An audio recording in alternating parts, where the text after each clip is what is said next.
La primera señal fue el sonido de risas de niños, agudas, demasiados pies golpeando mis escalones de entrada al mismo tiempo. Abrí la puerta y los vi a todos, mi hermano menor, Zach, su esposa, Madison, sus 3 hijos, y mis padres, Carla y Greg. Sin invitación, sonriendo como si estuvieran en casa. Zach se subió las gafas de sol y miró alrededor del porche como si estuviera haciendo una inspección de la casa. El mayor de sus hijos, Noah, ya tenía la cara pegada a la ventana del salón. Madison se mantenía a un lado, sosteniendo al más pequeño, un bebé envuelto en una manta amarilla, y dedicándome esa sonrisa forzada y educada que siempre usaba cuando fingía que éramos amigas. No les había dado mi nueva dirección, nadie de la familia había venido nunca, jamás. No necesitaba preguntar cómo me habían encontrado. Madison tenía una forma de conseguir lo que quería. Carla entró primero, sin esperar permiso. «Mira este lugar», dijo. «Rachel, te las has arreglado bastante bien». No sonó a cumplido, sonó a inventario. Greg asintió detrás de ella, silencioso como siempre. Zach lo siguió, sin mirarme. Los niños se dispersaron, ya eligiendo las habitaciones con los ojos. Madison entró la última, meciendo al bebé y mirándome directamente a los ojos. «Es simplemente hermoso», dijo. «Grande también». Fue entonces cuando supe que no era una visita, era un plan. Y de alguna manera, yo era la única a la que no habían informado. Esto no era nuevo, simplemente nunca había sucedido en mi casa antes. Mientras crecía, el salón era el reino de Zach. 3 años menor que yo, pero siempre más ruidoso, siempre más desordenado, siempre perdonado. Una vez rompió el mando de la televisión, lanzándomelo a la cabeza. Me castigaron por gritar. Mamá, Carla, dijo que yo era demasiado sensible. Papá, Greg, simplemente miraba por la ventana como si no pudiera escuchar a ninguno de nosotros. Cuando tuve 11 años, empecé a lavar la ropa. A los 13, preparaba los almuerzos para los 2 por la mañana, dejando su mochila junto a la puerta para que no la olvidara. Si no lo hacía, mamá me regañaba por no ayudar a la familia. Zach tuvo una Nintendo por su cumpleaños cuando cumplió 8 años, yo tuve una tarta de supermercado y una tarjeta firmada, con todo nuestro amor, sin nombres. Él era el niño prodigio, y no intentaban ocultarlo. A Carla le encantaba presentarlo a los vecinos como nuestro pequeño atleta brillante. Yo era Rachel, es tranquila, le gustan las computadoras o algo así. Cuando saqué mi primer sobresaliente en cálculo, nadie se dio cuenta. Cuando Zach sacó un suficiente raspado en biología, fuimos a comer helado para celebrar el esfuerzo. A los 15 años, Zach ya me había empujado por las escaleras una vez. Estábamos jugando, dijo.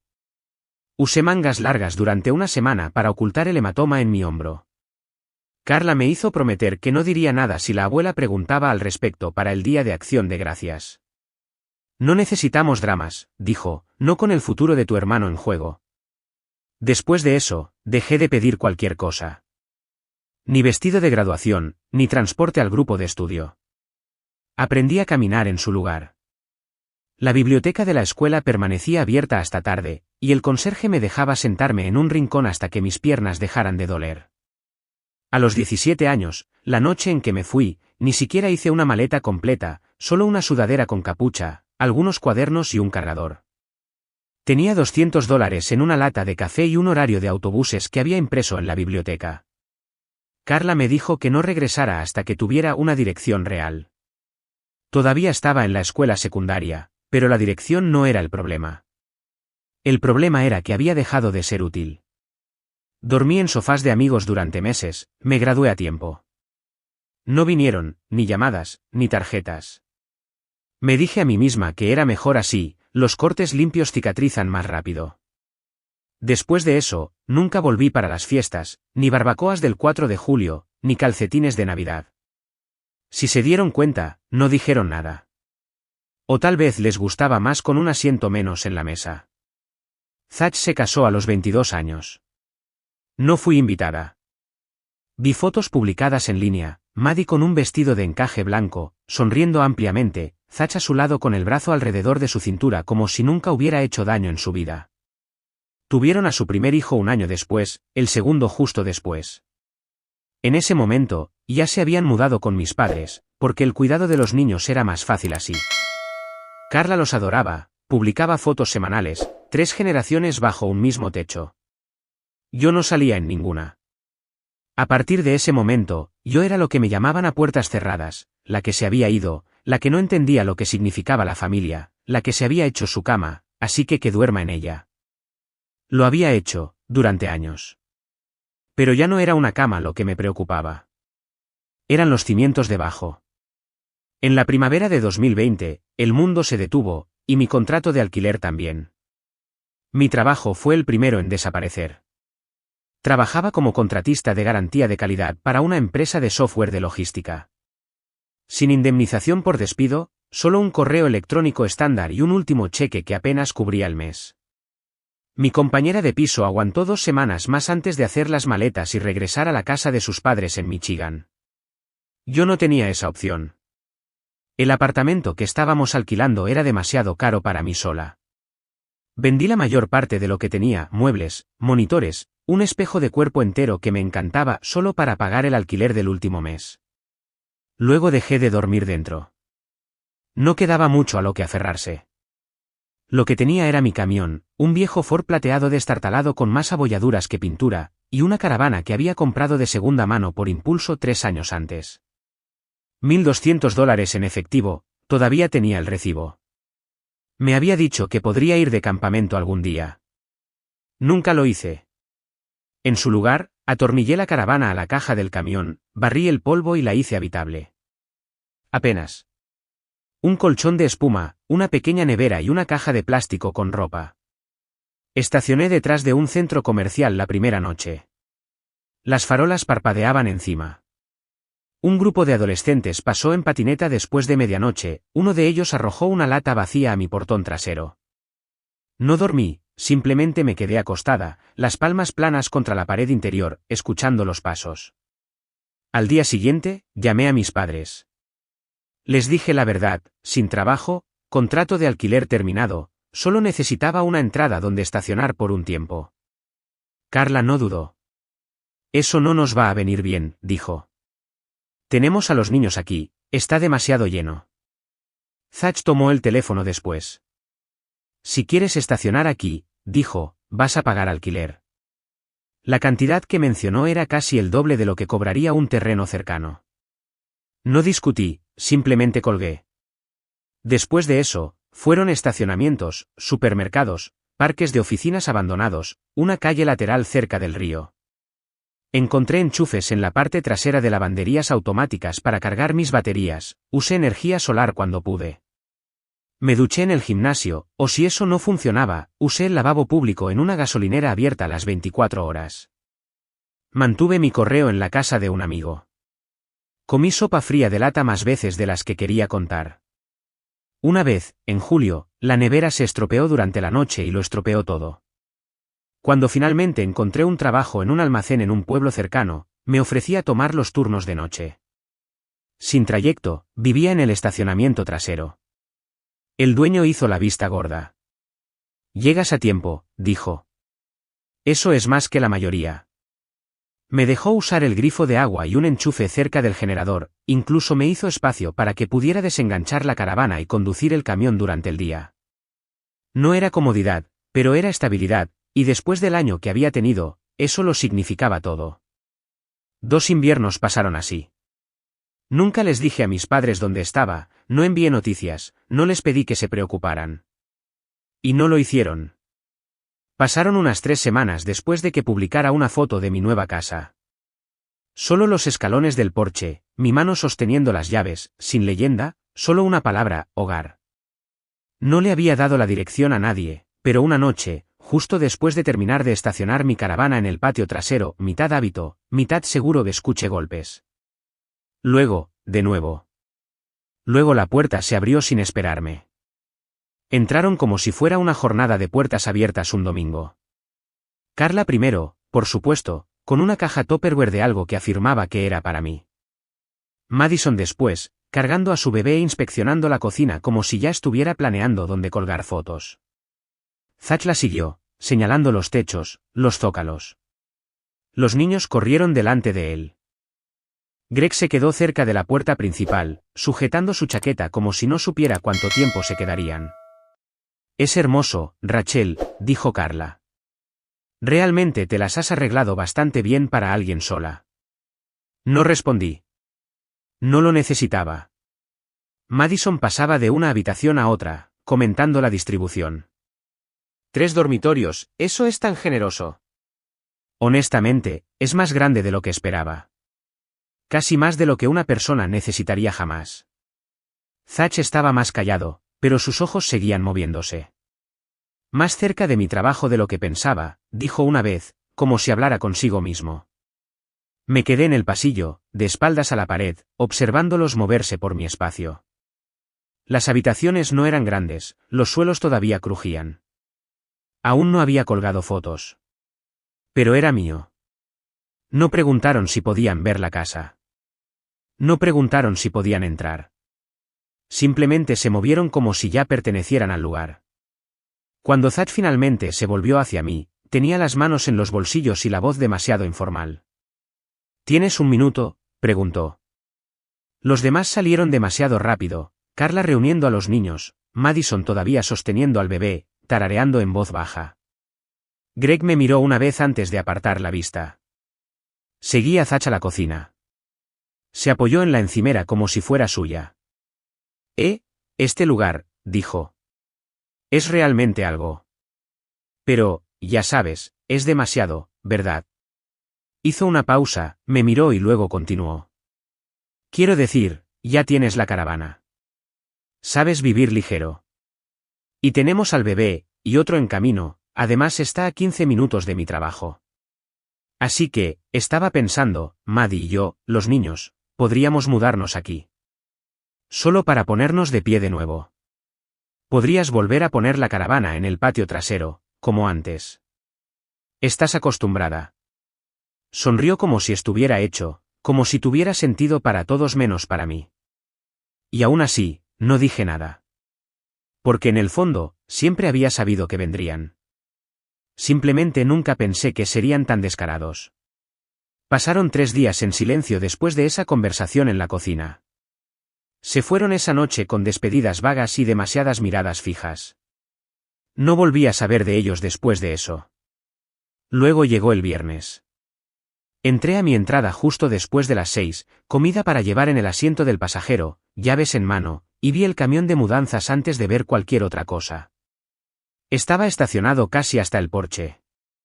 La camioneta de Zach estaba estacionada a su lado. La puerta principal estaba abierta de par en par, cajas apiladas en la entrada, juguetes de niños por el suelo. Podía oír la televisión desde la calle, un dibujo animado a todo volumen. Zach salió con una lámpara en las manos. No se inmutó, simplemente asintió como si yo fuera la que llegaba tarde. Madison apareció detrás de él, sosteniendo al bebé. Sonrió. Ya está, dijo suavemente. Estamos tan contentos de que nos dejes quedarnos. Se volvió hacia el salón antes de que yo pudiera hablar. No entré. Volví a mi camión, cerré las puertas y llamé a la policía. Mientras sonaba el teléfono, bajé la ventana lo suficiente como para respirar. Fue entonces cuando Madison se acercó a la ventanilla, golpeó 2 veces con la uña. No tienes que hacer esto, dijo. Simplemente déjalo. Es mejor para los niños. Luego, más suavemente, con un asentimiento, tu madre dijo que estaba bien. Y tú siempre la escuchas a ella, ¿verdad? La operadora del 911 contestó. Di mi nombre, la dirección, les dije que mi casa estaba siendo tomada sin mi consentimiento. Cuando llegaron los agentes, Madison intentó encantarlos. Zach se quedó dentro, fingiendo estar ocupado montando una cuna. Les expliqué lo que había sucedido, mostré mi licencia de conducir, el título de propiedad, incluso mostré la cerradura de entrada rota, su cilindro taladrado y la vieja manija de latón tirada en el porche como basura. La broca que habían usado seguía allí, enchufada a un cable de extensión. Los agentes llamaron. Zach abrió la puerta, sosteniendo una pila de papeles. Un contrato de alquiler, dijo. Tenemos un contrato de alquiler. Lo cogí. Mi nombre estaba ahí, mi firma también. Excepto que no era la mía. La sostuve junto a mi identificación, dejé que el agente viera cómo no coincidían, las vueltas, la inclinación, incluso la ortografía incorrecta de mi segundo nombre. Miré a Thatch. Esto es un fraude. Abrió la boca, luego la cerró. Detrás de él, la voz de Maddie se elevó, tratando de decir algo acerca de hacerlo por los niños, por el futuro, por la familia. El agente les pidió a ambos que salieran. Fue entonces cuando llegaron mis padres. Carla tiesa, Greg justo detrás de ella, con las manos metidas en los bolsillos. Caminó directamente hacia la policía y dijo, con perfecta claridad, mi hija aceptó esto. No me volví hacia ella. Simplemente le entregué el contrato de alquiler falso al agente y dije, lo suficientemente alto para que todos lo oyeran, esto no es solo una mentira. Es un crimen. Y si una persona más entra en esta casa como si fuera suya, presentaré cargos. Madison cedió primero. Rasgó el contrato de alquiler por la mitad, luego en cuartos, luego en tiras, y las arrojó como confeti sobre el porche. El viento se llevó algunas al patio. Uno de los agentes le dijo que las recogiera. Thatch no dijo nada. Carla no lloró esta vez. Simplemente me miró, la mandíbula apretada. Eres cruel, dijo. La miré de vuelta, con la mirada firme. No. Estoy siendo clara. Los agentes les pidieron a todos que abandonaran la propiedad inmediatamente. Y por una vez, lo hicieron. En silencio, sin más súplicas. Pero sabía que no era el final. La gente como ellos nunca se va cerrando la puerta. La dejan ligeramente entreabierta, esperando a volver. La Nochebuena llegó con lluvia helada y el olor a canela de la tarta de mi tía. Había invitado a 10 personas. La mitad eran primos que no había visto en años, los otros mi tío, su esposa, 2 viejos amigos de la universidad que vinieron de otro estado. Algunos condujeron 3 horas solo para estar allí. Trajeron sillas plegables, comida casera y música en CD rayados. Uno de ellos, mi tío, Dawn, incluso había grabado un álbum de Navidad de Ray Charles. Dijo, ninguna fiesta que se precie se respeta sin eso. Nos reímos más de lo que esperaba. Nadie preguntó por mis padres. Nadie mencionó a Thatch. Todos habían leído la publicación meses antes de que cerrara mi perfil, y ninguno de ellos la había cuestionado. Alrededor de las 8, la puerta se abrió. No los había invitado. Ni siquiera les había dado la hora. Pero allí estaban. Carla primero, sosteniendo una bandeja de galletas compradas en la tienda como si eso hiciera la diferencia. Greg detrás de ella, tieso y silencioso. Thatch entró con las manos en alto, como si viniera en paz. Madison la siguió, sin bebé esta vez, solo maquillaje, perfume y ese puchero permanente. Todos dijeron «Feliz Navidad», como si siempre fuera su turno de decirlo. La música se detuvo. Las sillas crujieron. Mi prima Lauren se levantó lentamente, con los brazos cruzados. El tío Dawn me miró, esperando. No dije nada. Luego se volvió hacia Carla. No estaban invitados, dijo. Carla sonrió. Vinimos a enmendar. Dawn no se movió. No. Vinieron para ser vistos. Eso es diferente. La habitación permaneció inmóvil. Madison intentó explicar sobre los niños, el espacio, no querer causar problemas. Su voz subía con cada palabra hasta que hablaba consigo misma. Luego vinieron las lágrimas. Se derrumbó en una de las sillas, con las manos cubriendo su rostro, llorando lo suficientemente fuerte como para que el bebé la oyera desde otro código postal. Seguía diciendo lo injusto que era que una mujer con 4 hijos tuviera que vivir en una casa abarrotada mientras alguien sin ninguno lo conseguía todo. Me quedé de pie, con los brazos a los lados. Madison levantó la vista, la cara surcada por las lágrimas y temblando. Ni siquiera tienes familia, Rachel. Y nosotros sí. Detrás de ella, Thatch miraba la alfombra. Carla pareció lista para defenderla, pero mi tía se adelantó. Tenías una familia, le dijo a Carla, secamente. Teníais 2 hijos, pero hiciste desaparecer a uno. Carla parpadeó. La borrasteis, continuó mi tía. Cuando te necesitaba, te reíste. Y ahora que no lo hace, ¿vienes con galletas? Nadie respondió. Thatch cambió de peso, intentó hablar, pero Dawn lo interrumpió. Intentaron robarle su casa, dijo. Eso no es un malentendido. Es un robo. La última voz vino del pasillo. Mi abuela, entonces. Pequeña, apenas escuchada en toda la noche, dijo suavemente, vi el contrato de alquiler. Vi la cerradura rota. Y vi las fotos de los años en que la dejaron de lado. Me miró entonces. No les debes el perdón. Asentí una vez. Eso fue todo. Sin gritos, sin estallidos, solo un silencio tan denso que se tragó la habitación. Carla retrocedió primero. Dejó las galletas en la encimera. Madison se secó la cara y la siguió. Thatch no levantó la vista ni una sola vez. Greg se quedó. Abrió la puerta el último. Feliz Navidad, dijo. Pero no sonó sincero. No respondimos. Ya no intentaron entrar después de eso. La puerta se cerró. La música volvió a sonar, suave, vacilante al principio, como si la habitación tuviera que recordar cómo ser cálida de nuevo.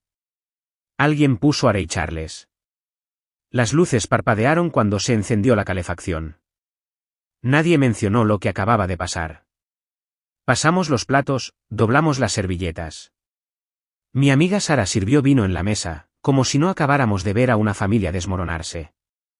Más tarde, salí con una manta alrededor de los hombros. El patio estaba tranquilo.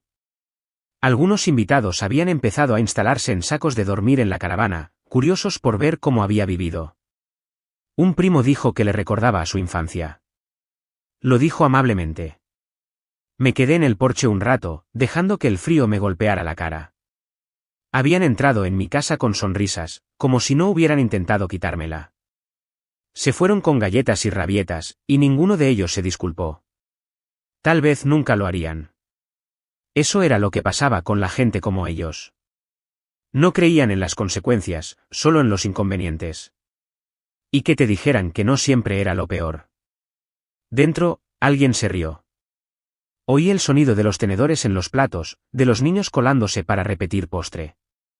El tipo de ruido normal que nunca había oído en la casa de mis padres, a menos que fuera Thatch a quien se estuviera celebrando.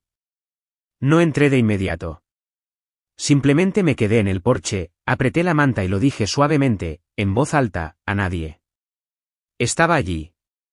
Simplemente no me veían. La mañana de Navidad llegó tranquilamente. La casa todavía olía a canela y café. Alguien ya había empezado una segunda cafetera. Pasé por encima de mantas dobladas, copas de vino vacías, un plato de tarta a medio terminar. El tipo de desorden que significaba que la gente se sentía segura aquí. Afuera, la escarcha cubría el camión. La caravana estaba justo más allá de la valla, pálida a la luz del invierno. Una prima había dormido allí. Había dejado la cortina a medio abrir, y pude ver una colcha doblada sobre el asiento, limpia, respetuosa. Caminé alrededor del patio lateral, pasé la mano por el revestimiento de aluminio. La misma caravana dentro de la cual una vez había llorado, apretando los dientes, susurrando que nunca más rogaría. Y no lo hice. Pasé por donde Thatch había estacionado el camión de mudanzas, la hierba todavía muerta con la forma de sus neumáticos. Una sola brida de plástico yacía en la tierra, probablemente de una de las cajas que nunca llegó a desempaquetar. Nada robado, nada roto. Solo un plan que salió mal. Antes de volver a entrar, me detuve en el porche. La luz exterior seguía encendida. No la había apagado. Decían que no tenía familia. Pero anoche, 10 personas se quedaron en mi casa, compartieron comida, lavaron platos, contaron viejas historias. Nadie lloró en el pasillo. Nadie tiró nada. Nadie me pidió que me fuera. Me quedé en la puerta, luego extendí la mano y apagué la luz del porche. Ya no necesitaba dejarla encendida para nadie.